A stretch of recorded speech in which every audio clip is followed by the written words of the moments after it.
like maybe in LA and New Orleans, like sometimes about what he couldn't do because you come with that number 2 overall selection, a lot of pressure. Here, you guys seem to just be so excited about what he does bring. What does that do you think, for an NBA player? Pressure maybe off like that, or a different approach from a fan base and city? I feel like the media is the ones that make those narratives. It's not the players. Players know, who the real ballers are and the real players. It's always about what you can do and not what you can't. He affects the game in so many ways, and it trumps the things that he's not good at, and he works at the things he's not good at. He stays after practice late and does everything. So one of the hardest working guys on the team, and he shows how good of a player he is by affecting each part of the game. What's going on, YouTube?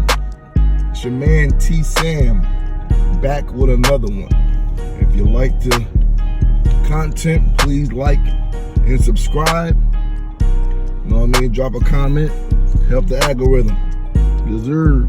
All right, let's get into this. I want to talk about this comment, man, that Zach Lavine made about Lonzo Ball during, I believe, the last post interview. I believe it was after they played Detroit. And the media basically asked him about Lonzo Ball and the reputation or the narrative that was surrounding him coming into the league and being with the Lakers and the Pelicans. And the way that Zach Lavine responded, I think all true Lonzo Ball fans already knew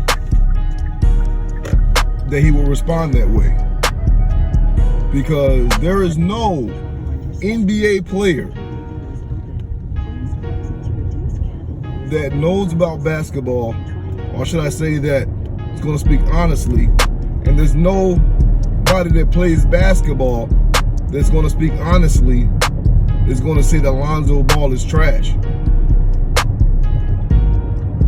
Zach Lavine went on to say that that was a narrative that was put out there by the media. Now, this is very interesting.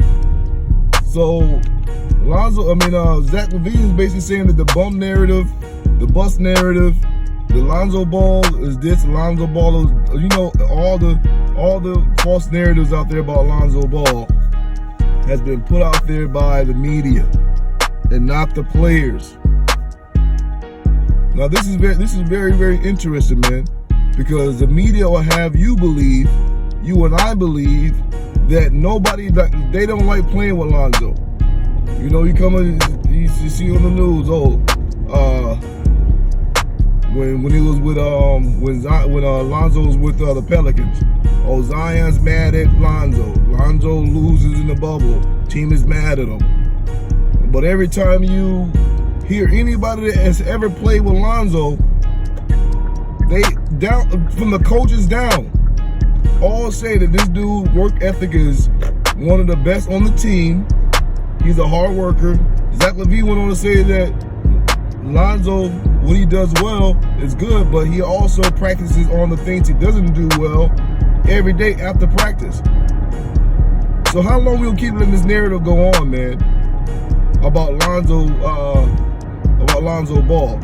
And even while this dude is having an outbreak season this year on the Bulls, doing what the coaches asked him to do. They brought him in so that he can assist in the transition offense, the full court, playing defense, getting out an open run, and facilitating, getting rebounds. We see Lonzo Ball doing all these things right now at a high clip. The man just about getting 3 steals a game. Last game, he had 4 or 5 blocks. So, why this narrative, man? We gotta stop this, man. The media, some of these YouTube clowns out here, gotta stop this, man. Stop creating false narratives on people just because you don't like them, and then you feed into the national narrative of ESPN and all these other clowns, Stephen A. and then you come on these other YouTube shows, panels, and repeat the same garbage that these dudes are saying, without any statistical information or any content behind what you're saying. If you look at Lonzo's stat, the dude's improving year by year. Every year he's gotten better, and that's through all the hate that's been lauded around him. This dude still stayed focused. Now look at this.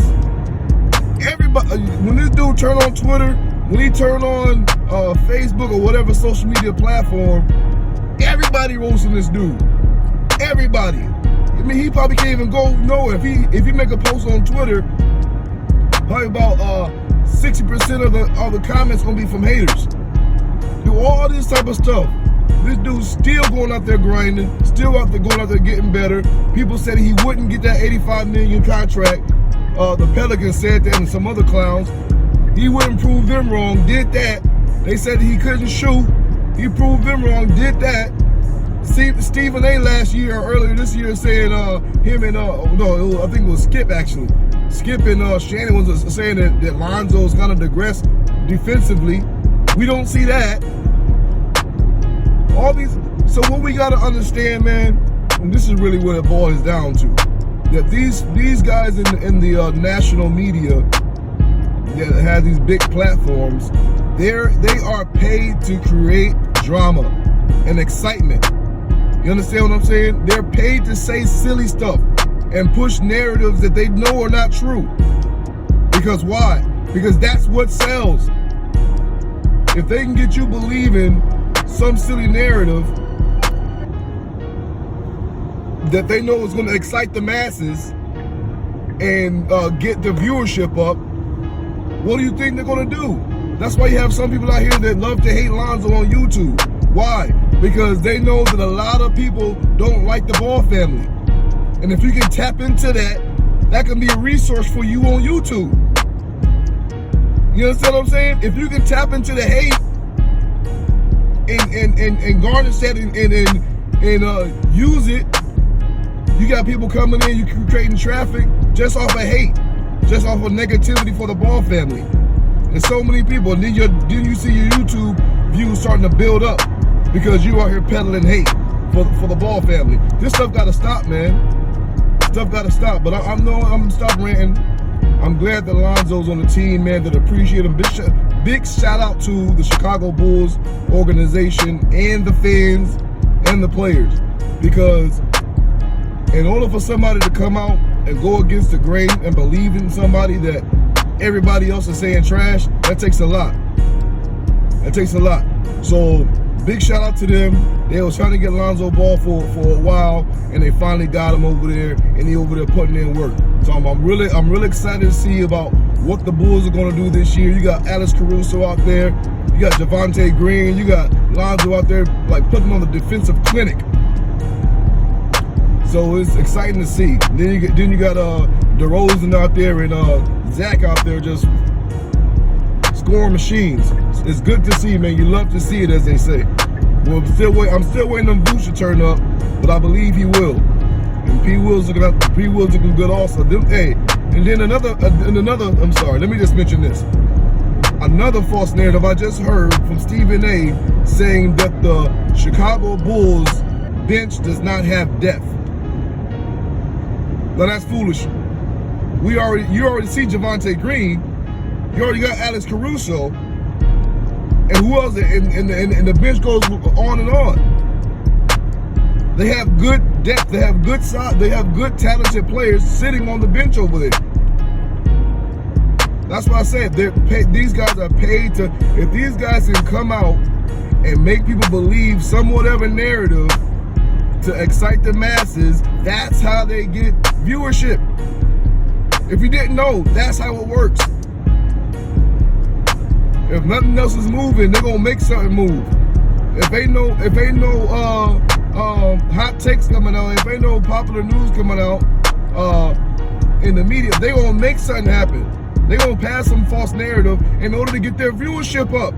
Them dudes is not just doing it to talk about sports. Listen, ESPN, they trying to get money. All these other platforms, they're trying to get money. and they can't get money if they don't have some silly narrative out there to keep the rats, as it were, coming back to the cheese. I'm done ranting, man. Hey, it's T-Sam here for another one. We're gonna see what the Bulls gonna do tonight. I fully expect them to show out, but we'll see up there. We'll see up there in Toronto how it's gonna be. All right, man. Till the next one. Peace.